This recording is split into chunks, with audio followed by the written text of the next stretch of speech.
spiritual god, as I've just labeled him, here in the Mind Gym and Matcha session. So thrilled to have you guys all here. And Dan, all the way from Australia, how are you? I'm very well. Thank you for having me. Oh, It's you're lovely to be welcome. here. You're welcome. It's so good. So Dan and I met on our advanced meditation teacher training at what is it called? Ritam Pacific Return Pacific in Mullumbimby. in Mullumbimby with our teacher Johnny. And but prior to that, I had heard a little bit about you through your podcast, The Spiritual Tradie. So how are you doing, my friend? What's I'm doing, isolation like? And look, let's be honest. I am shacked up in paradise, um, and I am living the good life, So while I definitely feel compassion for a lot of people that are not doing so well right now, I'm so grateful of my current circumstances, and just very very grateful that I have the opportunity to take the time to self-isolate in such a beautiful place and rest. yeah. Yeah, and that's really, yeah, it's a beautiful acknowledgement. And then it doesn't really matter. To be fair, if we go even deeper, I wonder if we can have a conversation around. So, your external environment is beautiful, and you appreciate that you've got so much beauty around you, and it's tranquil and calm, and you're safe, and you're warm, and you've got food and all the things, but all of us are going through some big stuff, and you and I talked about our nervous systems before. We're sitting in isolation and we're on screens more, and we're left with our own thoughts a lot more. So our well-being can start to wobble away. Yes. Has yours wobbled? Mine has wobbled. I guess let's say the second week of this isolation thing back in the end of March, the start of April, I felt really, really grounded and really good. But since last weekend, the last 7 days ago, I felt a wobble in the sense just this underlying like anxiety that's just started to appear and make itself known to me, and just realizing that it's there and allowing it to be there, not trying to push it away or trying to use anything to get rid of that feeling, but just becoming aware that that's there. Probably, like you said, using way too many screens, and trying to do too much, is just creating or feeding into that pattern of underlying agitation. And so yeah, Yeah. I've made the conscious effort to cut back screen time and go outside a little bit more. Yeah, good on you. I also, before we jumped on live, you were saying you don't watch the news. Oh my gosh, that's the best thing I have heard. Because, we have this thing called social contagion, which is where we can actually it spreads like a virus, doesn't it? Fear and anxiety can spread like a virus, and it can be fed through the news and through social media. Yeah, exactly. And if I'm already feeling an underlying level of, like, a little bit of anxiety there and allowing it to be there, but I also notice that when I watch lots of YouTube videos and lots of conspiracy and media, then that feeling gets fed by that information, and it gets bigger, and it starts to, control and come into my thoughts and take over. So the easiest way to do it is just to disconnect the information and just feel the feeling as it is, and allow that process to take place, and that sort of resolves the underlying problem, as opposed to feeding it with this information. And then you get angry and you jump onto Facebook or Instagram and start fighting with people because they have a different belief system. So yeah, it's much more healthy to come back and not do that, I guess. Yeah, and I heard you say before that you're getting out and walking more too. So is that part of what helps you look after and nurture your well-being, is getting out in nature and walking and or exercising outside? Yeah, absolutely. So I was doing that a lot, and then sort of the last week that correlated with not feeling so well, staying more inside, or more on the screen. So just noticing that I need to get back out and go for a nice long walk and breathe some fresh air. Yeah. Yeah. That's interesting. Hey, how it's such a catch-22 sometimes where we start to feel heavy, like our energy just starts to feel really more of the shadow side of ourselves. We start to, say some negative things internally. We're feeling it. We've got the anxiety shifting through our body, and we get to this point where we go and seek, I don't know, soothing, and not consciously, but seek soothing in the videos or Netflix, or we think we'll be under the duvet and it's better just to sit. But talk about that stagnant energy. What's happening when we do that? Yeah. I I don't know. I think firstly the anxious energies like go and do something, get something done, achieve something, and then I'll go and look at my phone and to do an email, and then I'll open Instagram, and then there'll be a message from someone, and they'll ask a question, so I'll go and Google that, and then I'll watch a YouTube video, and it just spirals, and I just find my energy just going everywhere, everywhere, and so then just coming back to me like, all right, I need to get disconnect from this machine and go and just walk and breathe and it feels a little bit you feel a little bit like an alien when you walk outside and you haven't connected Yeah. with nature for a while. You're like, oh, it's here still. Yes. Oh my So, God, totally. yeah.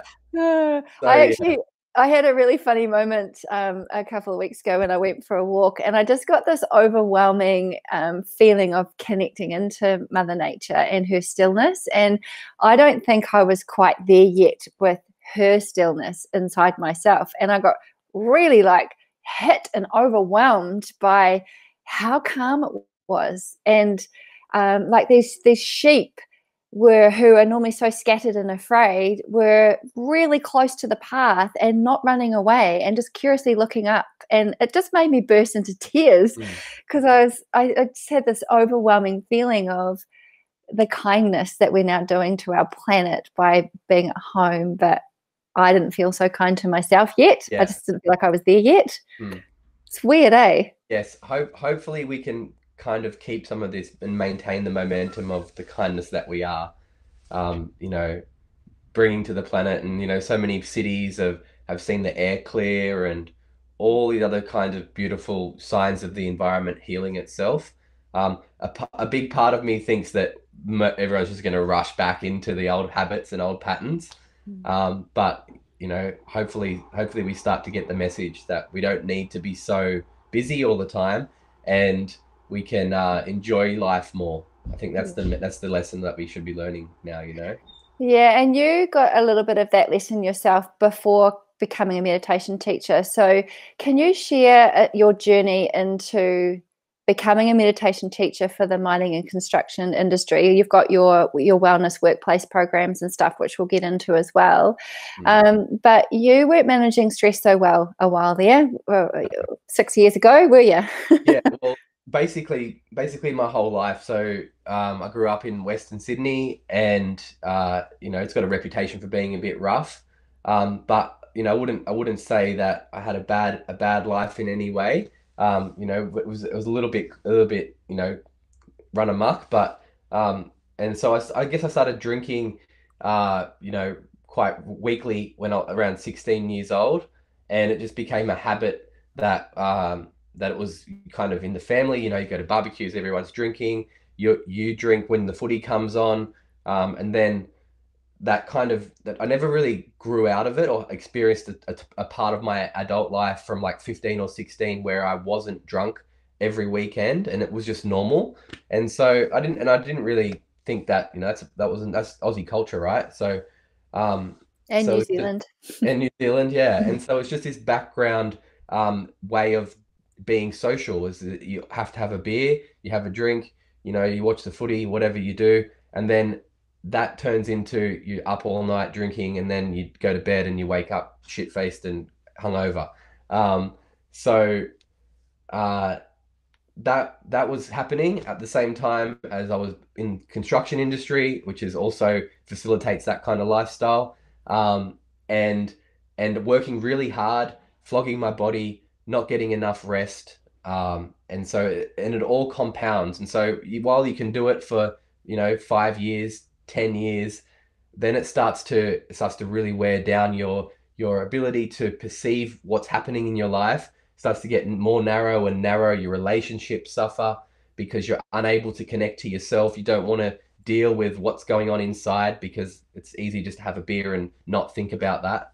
And so I didn't necessarily begin meditation for to get through the stress, but when I started meditating, I quickly realized how stressed I was, and I got that. I feel like I got to experience myself from outside of myself, if that makes sense. Yeah. So I got to experience what it would be like if I didn't have stress in that meditation, and I was like, this is surely more healthy and more natural than the body that I come back into after meditation, than Yeah. this heaviness, than this tiredness.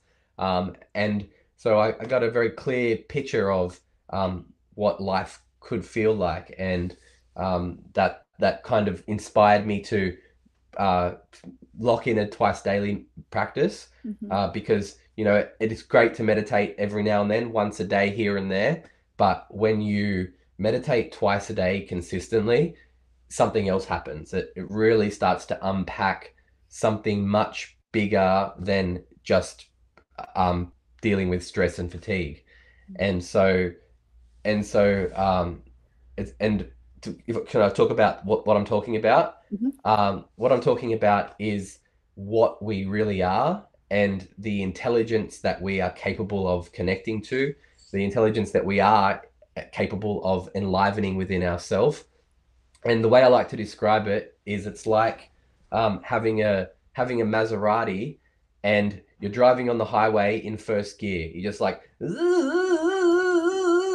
Mac, you're in the red, and you're like, why isn't this going any faster? Or why does it not doing what I know it can do?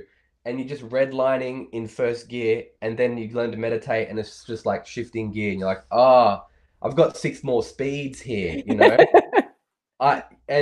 I don't have to fight against myself to make things work and to get going. So yeah, just to Beautiful. put it into, especially for guys, to put it into perspective, is that we have this machine, and we are like a machine, a super hyper intelligent machine, and we, without meditation, I couldn't access that part of it that knew how to heal itself, knew how to resolve the stress and fatigue, and start to enliven the potential, like wake up the gears, and get out of my own way, so life could unfold in a more natural and easeful way. And so what happened then, learning to meditate, was I removed the stress, and then once the stress was removed, all of the things that I would do to counter the stress in the first place were no longer relevant habits for me to have. I didn't need to drink to be social. I could be present with people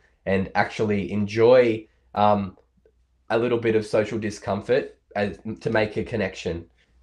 Enjoy being present in every experience. And if I felt the need to be drunk to be there, then I didn't need to be there. That was my new way of looking at something. If I need to be drunk to be here, I probably don't want to be here. So I'll just go and find something more interesting to do.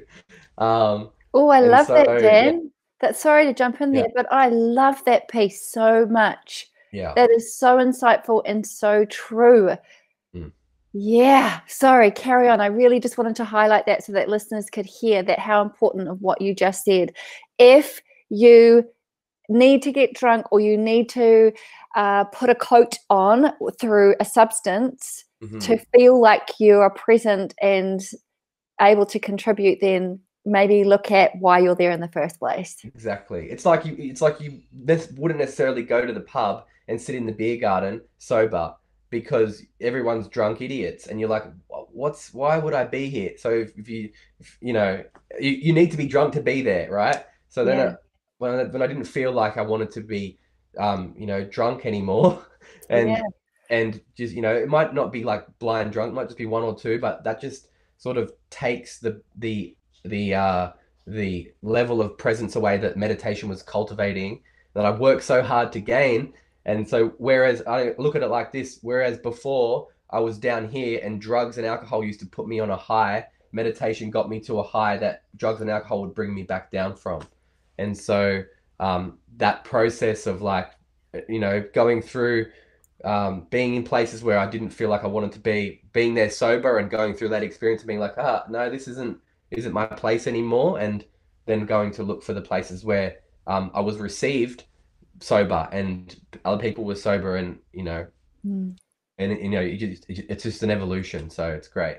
I love that. It's exactly the same experience that I've had too. So I don't drink at all anymore. I haven't done now for coming up 2 years, not a thing, Yeah, except for except for in isolation.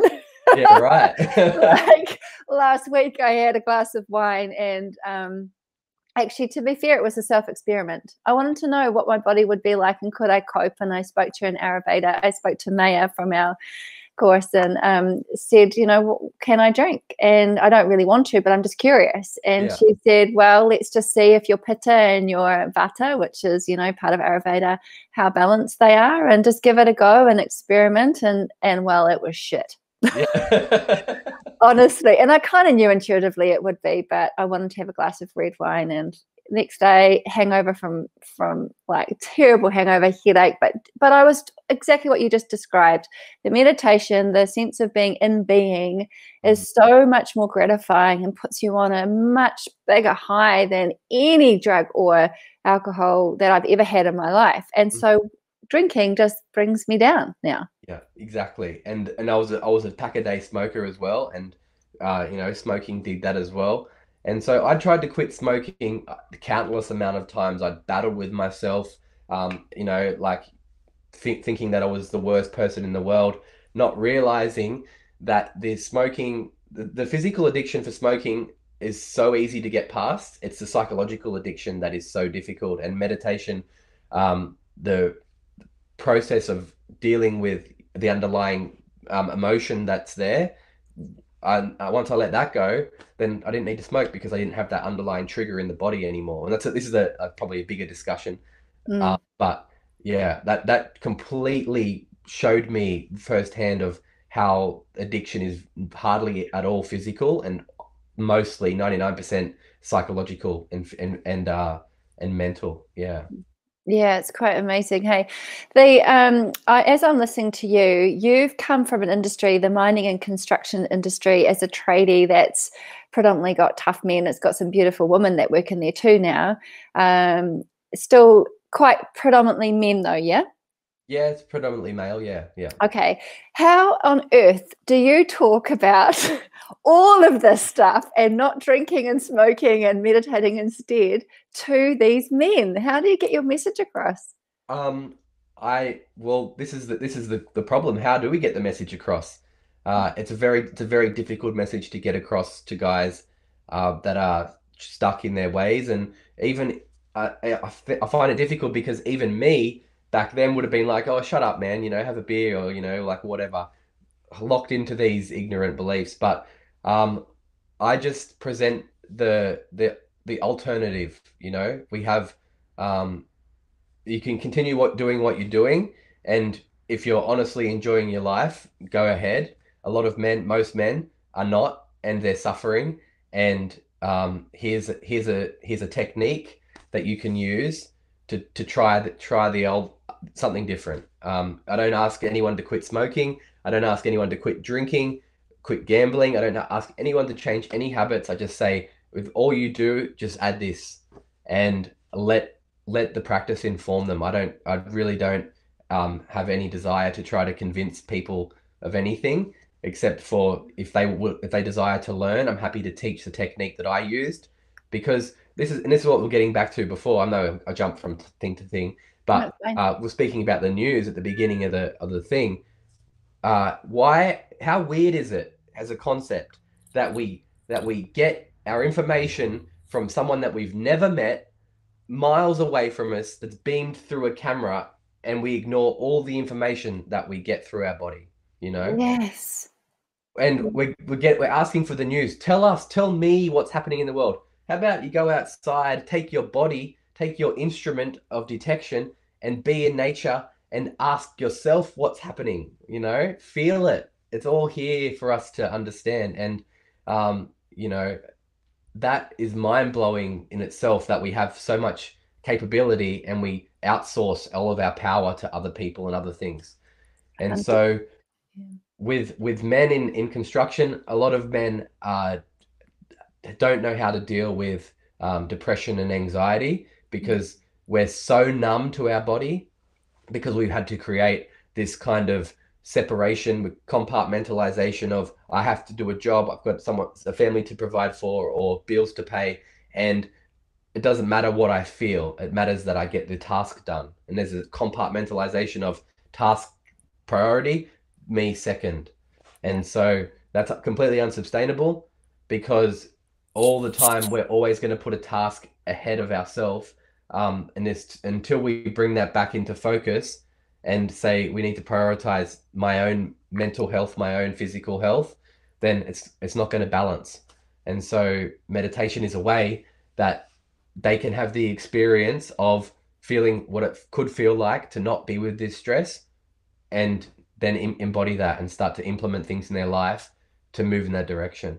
Yeah, I love that so much. And that's the thing. It's you've got to meet people where they're at. And what I really loved hearing is that you don't ask anybody to give anything up. And a good meditation teacher, yoga teacher, anyone that's in the spiritual space is not going to ask you to be any different to what you are when you first arrive, because Yeah. that will unfold naturally for you. And I know a whole host of people who are yoga teachers and meditation teachers who still drink and still enjoy a glass of wine or two, and they seem to be okay and fine with it.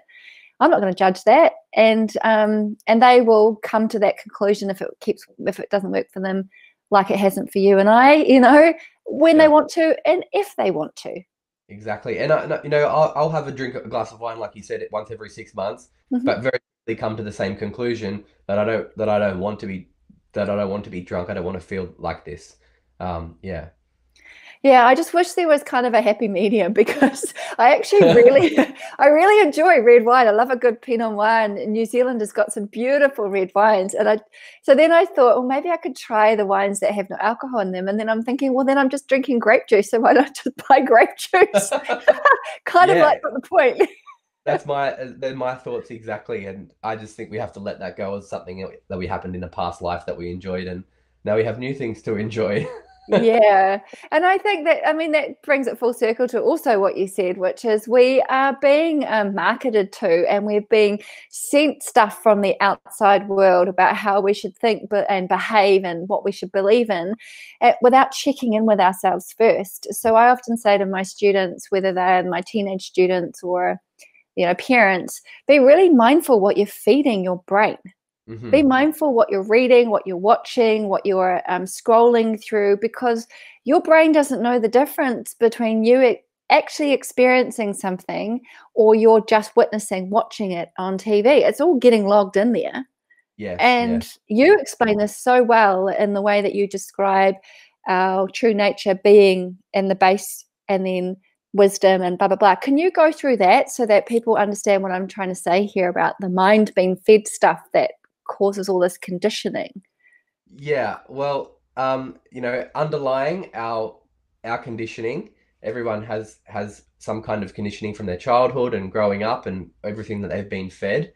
We have a state of being, and our general experience, most of our experience, we're caught up in our thoughts, right? So we spend a lot of time thinking about what we're experiencing, except for actually, sorry, opposed to actually just experiencing what we're experiencing. Does that make Mm-hmm. sense? Yeah, We're absolutely. thinking, oh, I'm doing this. We're commentating on our experience instead of just having the experience of doing it. And so we get stuck there. And when we get stuck in thoughts, because thinking overshadows our deeper nature, we're unable to see it. We're unable to perceive it. Mm. And so we, on this level of thinking, we're trying to gain from the world our fulfillment, instead of connecting to the fulfillment that's within. And it's completely unsustainable to gain from the outside. And so while we're busy doing this, what we're doing is banking a lot of stress and fatigue and conditioning underneath the thinking level in the subconscious, and yeah, that creates our reality. And so uh, And it's a false reality most of the time. yeah, that's right. Well, if we're creating from our conditioning and our past trauma, then we're only going to see more of what we already don't want to see. You know what I mean? What we're holding on to. And um, underneath the trauma, underneath the conditioning, is our innate wisdom, is our true nature, and that is uh, being itself, and it needs to be expressed through us so we can feel fulfillment instead of trying to gain things or achievements from the outside in order to feel fulfillment. And so with Mhm. meditation, we don't worry about trying to correct the thinking on the level of the mind because thoughts will just be there no matter what. We don't worry about trying to play around in the trauma and poke around in the dark trying to fix the subconscious. We just take our awareness all the way to being and establish ourselves in our deepest awareness state and bring ourselves back to nature, what our nature is. And our nature is just innocent presence, happy for no reason. And so, Mm. um, through meditation, we train ourselves be able to come back to that place within ourselves and stay there for longer and longer. And we take it out to the world, and someone annoys us, and we lose it, and we run off in a story about how they're the worst person in the world. And then we go, oh, that's right. My happiness is in here. You can't actually make me unhappy, and you come back to it. So Yeah. it's a process of learning where real happiness is, and Yeah. tying this back into men. If we're conditioned that happiness is when your football team wins, or when you've got a beer, if your happiness is conditional upon external forces, then we're only going to be suffering for half the time. When we can't have conditions the way we want them, and if we don't have connection to our deeper sense of self, we're creating from a sense of lack. And so we're constantly going to be working harder and harder and harder to fight the ever changing world that's always making things different. We're trying to keep the same, or we're trying to, import our happiness. We need to tap into our happiness and then become an exporter of happiness, bring that into the world, which sounds kind of like a different concept of life, but we are honestly living life backwards in the sense that we think that life is one way, and we go about trying to work to achieve this kind of life. And the earth has shown us right now that's not the way life is supposed to be. Life is supposed to be happiness first, then act. And unfortunately, we have to be shaken up like this at this time to get the message. But I really feel that's what the message is trying to be sent, is Mhm. that we need to change the way we're living, because all we're doing is creating mental illness and depression and anxiety. Suicide is at an all-time high, um, and we need to, instead of be like, okay, you're an individual, you're a sick individual, you're mentally ill. Wait a sec, maybe you're not. Maybe the way you're living isn't in alignment with what the Maserati's built for. Mhm. You're built for doing one thing, and you're using a Maserati as a four-wheel drive in the bush. It's not meant to be a bush basher. It's meant to be on a track. It's meant to be, it's meant to be driven by a highly trained, highly skilled driver. It's meant to be meant to pay attention. It's meant to be very finesse, and instead of it's just being, oh, there's a forest. And then we wonder why at the end of 40, 50, 60 years, we've got mental illness, we've got Parkinson's, we've got all these diseases that that don't work, that don't correlate to a healthy human being. And so we need to change something. And from my experience, meditation has been the way that I've connected to what's right for me, and everybody else needs to do that for themselves, because it's completely unsustainable also for any society to inform all the people of how to live their life. Mm. So we see right now, there's a lot of protests and misinformation around vaccinations and getting COVID apps and all this kind of stuff. The government shouldn't control the people. This is not the way we should function. Everyone should be in control of themselves, take responsibility, establish themselves in themselves, and then everyone can interact harmoniously. This is peace on earth. This is not the fanciful, throw down all the guns and just sit around and hold hands. This is embodied individuals empowering themselves, how to live a happy, healthy life. Yeah, because at the end of the day, it starts with us anyway. If we can take full responsibility for ourselves, the way we treat others and our relationships with other is way more balanced and harmonious. Can you Exactly. talk to me about you kind of softly touched there on relationship. You are talking about relationship with self to then be able to go and have relationship out in the world.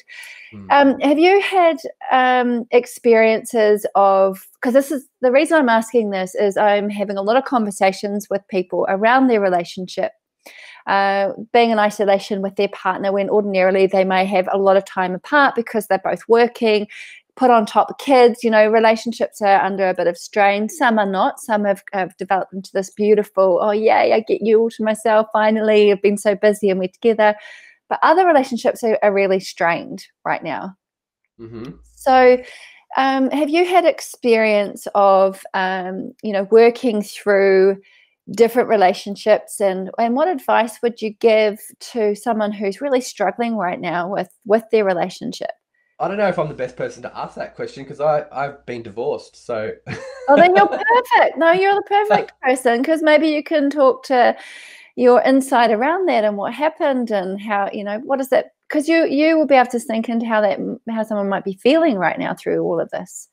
yeah, well, it's a huge topic and it's very hard to just put one statement to blanket cover everything. But um, if what in relationships, this is what I'm going to say about it. In relationships, we often have expectations that the other person is going to provide us happiness. And this is one of my teachers, Tom Knowles, says this. He says that when we have an expectation, we outsource our happiness to someone else. If they don't behave in a very particular way, then we don't feel the happiness that we believe that their behavior is going to provide. Then we blame them and we start to tell them to change, and that creates tension because they don't want to change because they don't know why they should, and you have this unrealistic expectation that somehow they're going to create your happiness. And so, from a very simplistic perspective, learn to meditate, establish your own happiness, and then give that to your partner. If your partner doesn't want to receive happiness, then find another partner. But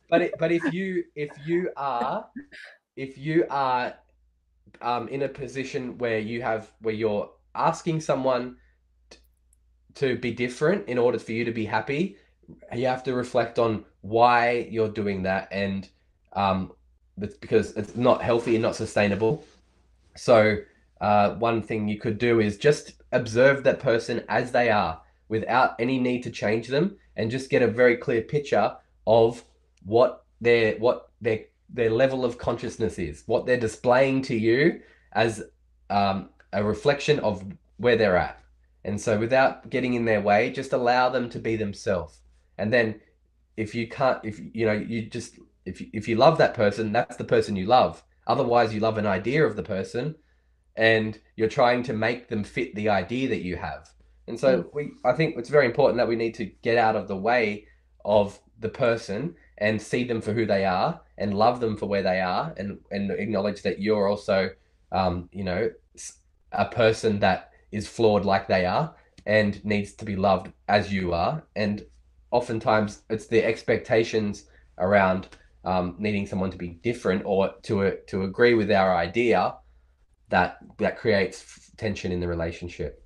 that is so beautifully said, and I was hoping that's exactly where you would go. Of course, you took us there, Dan. I Yeah, love that, and it's so important. And that's, and we can apply exactly what you've just said to working relationships, to friendships, to our lovers, to our children, yeah. everything.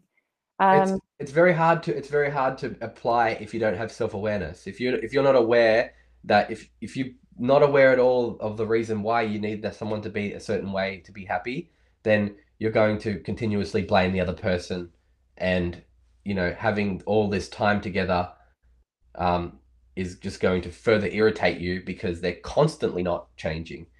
mm, Yeah, but yeah. the real trick is with all relationships is bring my happiness to the relationship at all times. Just keep bringing my happiness to the relationship, and because you don't need the world to constantly fill you up. You have the source within you, and so it's Yeah. like I said before, getting the flow the right way.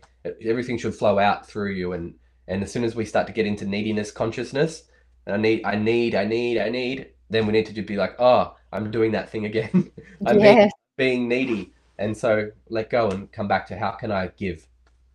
Yes. And that's actually, I'm so pleased that that came out of your mouth too. Isn't it amazing though, when you have conversation, you hear the things that you've been thinking of because it's just the universe giving you the, we're all one thing. So Yeah. I've been doing a lot of reflection around exactly that, just the non-attachment part of relationships. So that's that letting go of expectations and just, but concentrating on the most important relationship, which is with me, so Mm. that I can then give out all the love and happiness within me to the world. And then also letting go of how that's going to be received. I think that's really important too. I have no control over how I'm going to be received by anyone, but we, Absolutely. we try and control that too. We do. Yeah, that like if you really look at how much mental energy we spend trying to trying to control or working out what other people think of us or working out what we think other people think of us. Yeah. Um, and yeah, it's insane. And then you realize that you don't have that much time to think about them, so why would they have that much time to think about you? True. You know, like we don't have that much. We've got so much going on within ourselves, worried about our own little problems that we don't spend a lot of time, putting out judgments about other people. We're just busy doing our own thing. So most people would benefit a lot from knowing that. Yeah, absolutely. Gosh, yeah, we're all only thinking of ourselves. And our own little issues and things that are going on, and our conditioning is like full noise up there. Yeah, Like, but this is another thing to do with mental health and social media.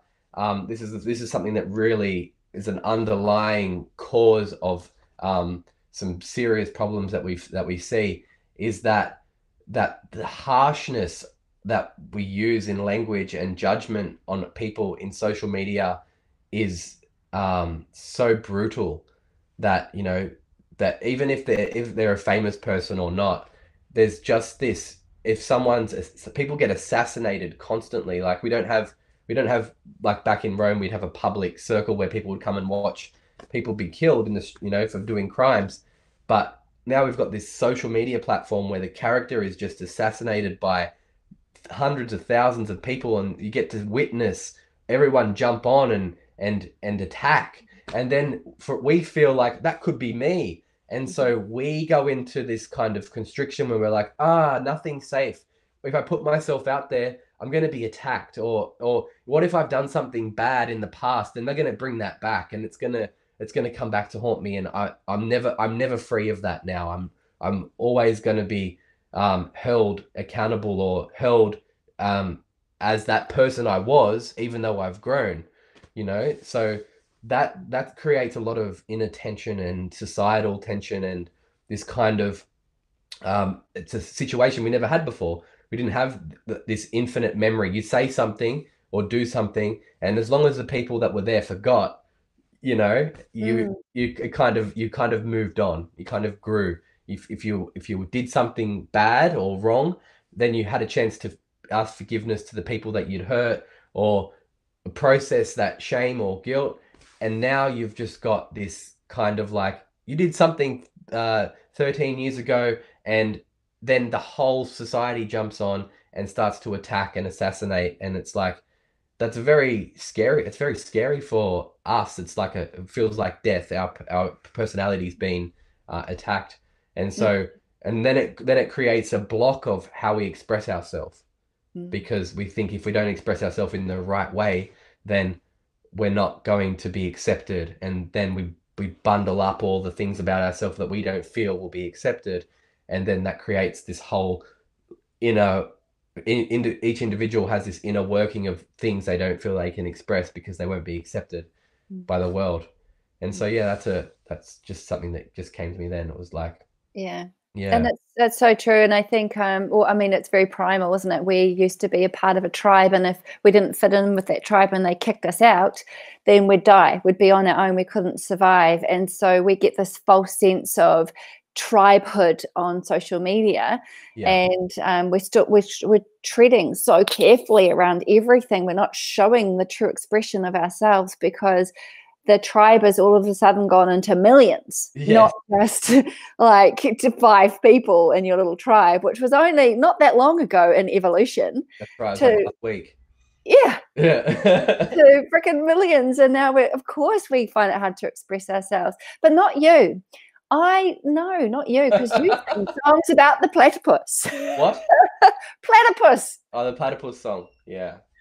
Go on, give us a line, Dan. Give us a line. Yeah.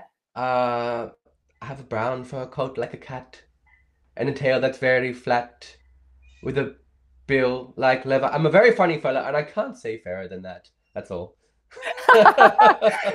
You have to see the full song. You have to go over to Dan's spiritual tradie Instagram handle to hear him playing the full song. Yeah, I feel it was a nursery rhyme when I grew up, and I was like I couldn't remember it, and I was asking everybody, do you know this song? And no one knew the song, so I finally found the words, and I decided I was gonna.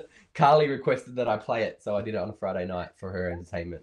I love it. So Carly is a mutual friend of ours and another fellow teacher. And I have to say I got absolute FOMO because everybody caught up and did a group meditation, and I missed out on the platypus song and the and the whole experience. Hmm.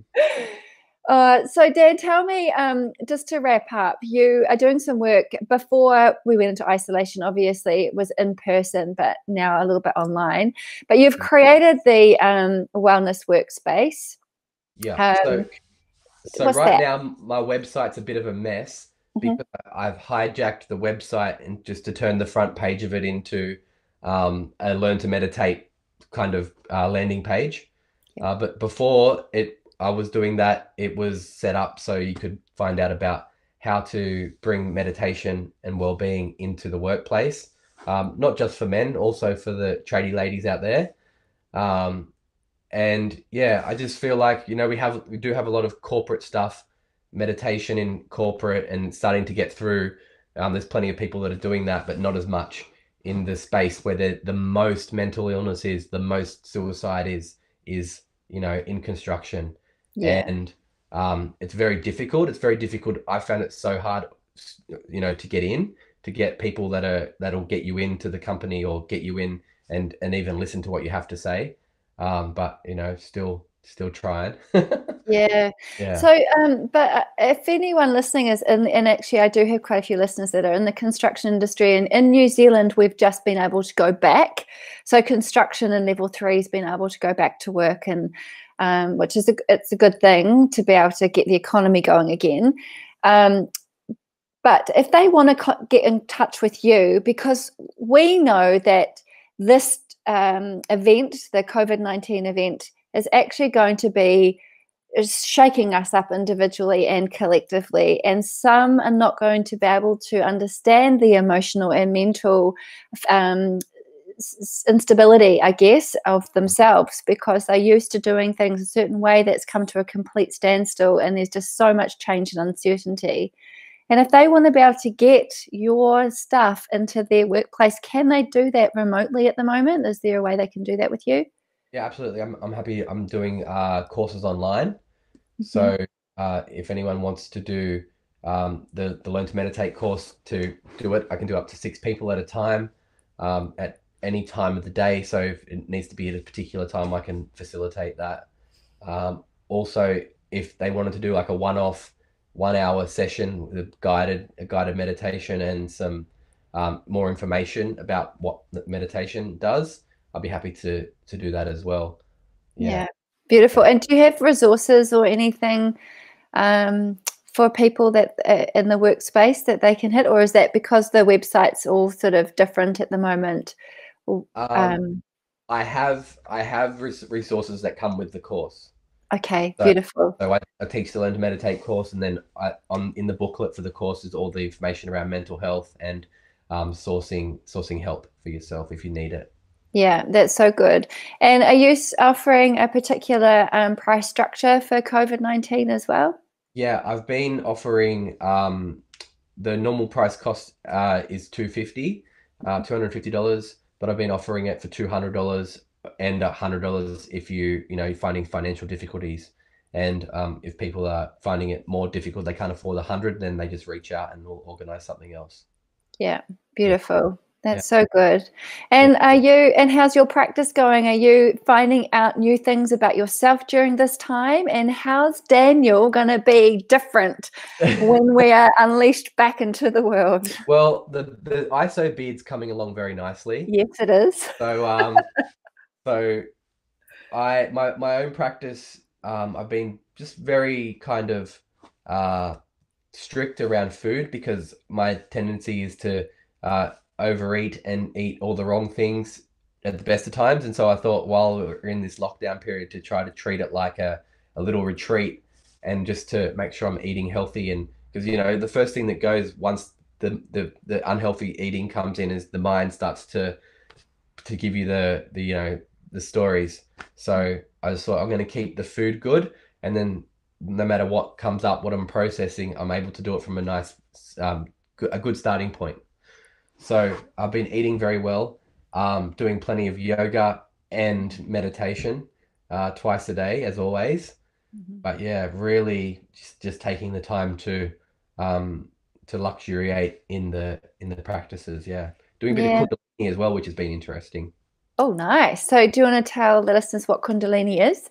Yeah, it's very similar to yoga, except it's a little bit more excited than yoga. So we use breath of fire, um, and other kind of kriyas where you hold the posture for 2 or 3 minutes and breathe for that time, and it creates a lot of energy in the body, and then you breathe the energy around the body, and it just helps to clear out any stuck energy and to get things moving, which has been actually really beautiful because a lot of my practice before that has been meditation, which is beautiful for expanding awareness, but the body isn't included in that so much. So doing this other practice as well balances it out, having that bringing the energy up and also having the meditation to drop deep. Yeah, which is why the four pillars of well-being are so important. You've got the emotional, mental, physical, which is that what you've just described, the movement, and then the social stuff. Is Yeah. there anything new that you've learned about yourself in this 4 weeks, 5 weeks that you've been there by yourself? Yeah, I started painting. So Wow. I didn't know I could paint. Oh, look, I've got one here. Oh, wow, that's beautiful. So have you been specifically painting mandalas or just all sorts of stuff? Just yeah, I've did another picture of an elephant and a whale. Yeah, and I've got Wow. another bigger mandala on the wall that I'm working on the moment. So yeah, Wow, I love that. And you didn't know you could paint. Are you serious? I'd never done it before, so I was like, I wonder what it's like. So I bought some stuff and started doing it. Wow. Yeah, That's so cool. So after this, meditation teacher, artist. yeah, possibly. Why not? And fancy dress wearer too, because I've been listening and watching your podcasts Yes. and watching them on YouTube. And you've had some great guests with some really cool costumes and things. Yeah, that was Georgette. Yeah, she's Yes, great. She's amazing, and with yeah, their poison ivy glove. with the Poison Glove. Yeah, she's so funny, and that was a great little podcast. Yeah, It and was. so I also can't wait to have you on my podcast and talk about you. Oh, that'd be cool. Yes, I'm a little nervous though because then you're asking me to fully express myself, and what if I get attacked online? I'll be kicked out of the tribe. Well, there you go. Now I know how I feel. Yeah. So tell us about your podcast, Dan. It's a really popular one, and not just for the tradies, but it's got a very cool name. Yeah, it's called Spiritual Tradie Podcast. It's probably more popular with the yoga teachers than the tradies.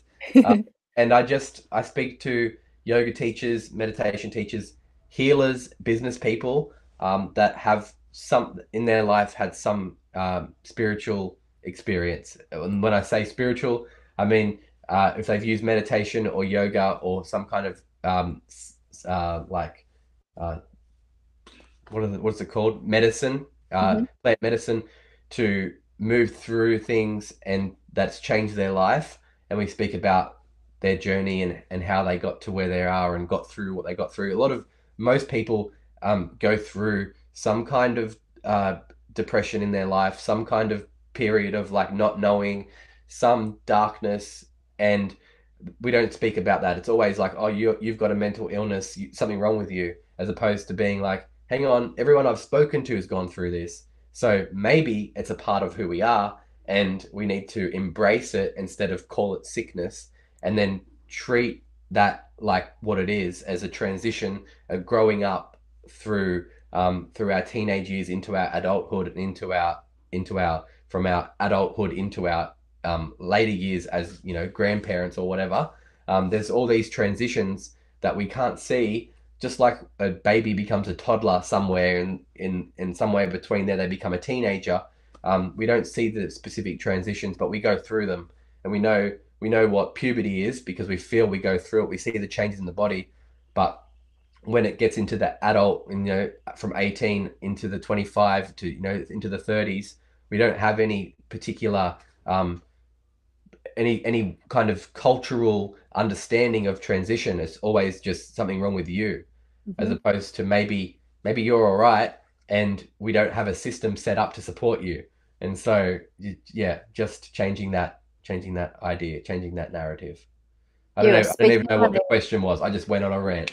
No, it was good. And you're speaking my language. I'm right there with you. Yeah. It's just full acceptance. And again, full circle back into understand me, understand my joy and happiness and where that comes from, and bring that out into the world so that when I go through the period of darkness, and we all do, I 100% agree Hmm. that we have a full range of emotions and they're not all happy, happy, joy, joy. Sometimes they are dark and heavy and very sad, and it's okay. It Yes. is okay Hmm. to feel that and be that. Yes. Yeah, It's healthy. beautiful. It's really healthy. What's Yeah. not healthy is not letting yourself feel all the things. That's right. Yeah. Yeah, Mm. beautiful, Dan. It's so good to have you here. Thank you for giving us your time and your energy and you gave us a touch of the humor, but oh man, this boy is funny. I can tell you that. He is the entertainment. That's why I said you're going to give us edutainment. So thank you so much for joining us. If you're watching this on the replay and you have any questions for Dan, you can ask them in the comments and I will pass them on to Dan and he will surely answer. I will. Dan, it's been an absolute pleasure meeting you on our retreat and then getting to know you, following you on social media. You are a gift to this world. I love the way that you can break down what can be perceived as a complicated concept, this meditation thing, but you break it down, you make it so accessible, and you're changing the lives of many people who need to learn the art of coming into being and discovering their true nature. So I thank you from the bottom of my heart for all your Thank gifts and who you. you are. Thank you very much. Thanks for having me. It's been so much fun. You're welcome. You stay there. Don't click away. Everybody else, have a wonderful day. Take care. May you be well. May you be happy. And may you be loved. Namaste. Namaste.